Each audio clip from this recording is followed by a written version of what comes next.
on this week's episode of Being a Single Mom. But for real, get unready with me while I tell you about my week.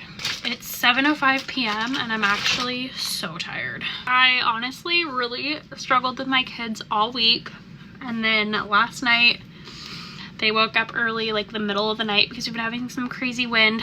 But I prayed to Jesus, worked some magic, fed them at 3:40 in the morning, and they finally fell back to sleep. Slept till 6, and my morning was so much better.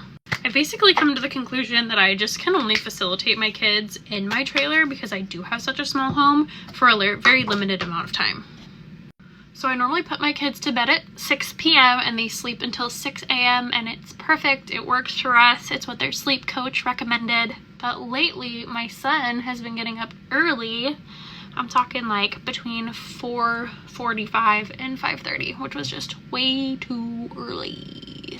I think part of the issue was they have a sleep to wake light and I had moved it, and so only his sister could see it, and so I think that was a huge part of the problem.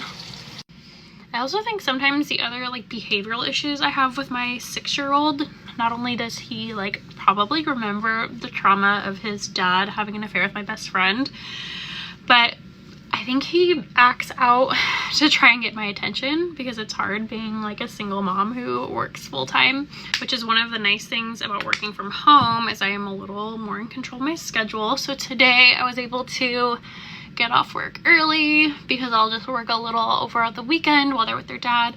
I picked him up from school early. We went and actually got 2 protein style burgers from In-N-Out because he has been 2 weeks behind on homework the entire year and I was just sick of it. So we went to In-N-Out, got burgers, protein burgers, fries, a sugar-free lemonade, and we literally sat in there and did homework and in one of the booths for an hour. I'm sure we looked crazy. They're like, what is this mom making this kid do on a Friday afternoon?